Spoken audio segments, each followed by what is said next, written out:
Anti-gay Kentucky clerk Kim Davis has been ordered to pay up.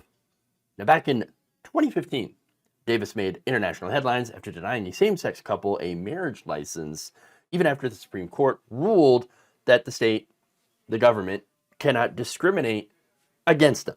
So that is the legalization of gay marriage, Obergefell.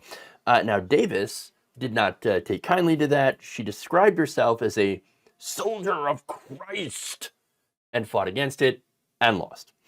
In fact, she lost big, being ordered by a U.S. District Judge, David L. Bunning, on Tuesday to pay attorneys of the couple who sued her $260,104 in fees and expenses, according to the Lexington Herald-Leader.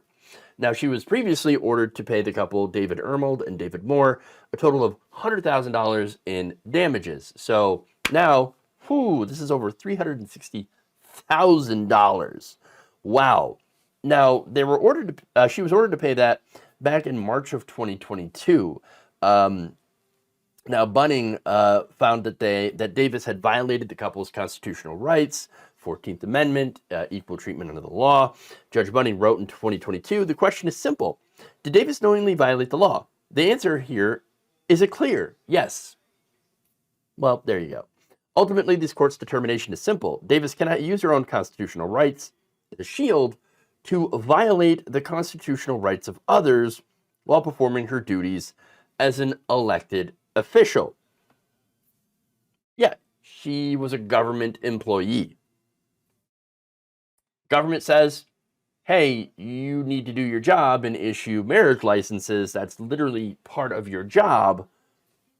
What are you supposed to do? You're supposed to do your job. I mean, that's really simple. And look, the First Amendment does not allow you to use your religion to deny people their rights under the other amendments. Look, you have the right to believe what you want, to, practice your religion the way that you want, go to church, whatever, sing prayers, sing prayers, whatever you do, right? When you're a religious person, doesn't matter. It doesn't matter. You have that freedom as long as it doesn't deny someone else of their freedom. In this case, that's exactly what she was doing.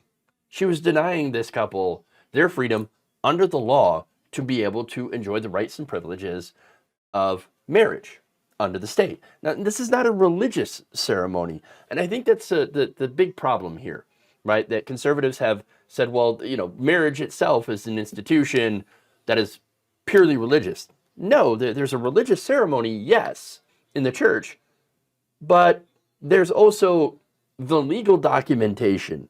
That's what this is. Again, if Kim Davis was doing a religious service, right? If she were in the church and, the people in the church were like, hey, we don't agree with gay marriage. And they're like, no, you must marry us in a religious ceremony. Well, then, no, I wouldn't agree with that because it's against your religion and you do have the right to practice your own religion and religious ceremony. And it's just the religious part.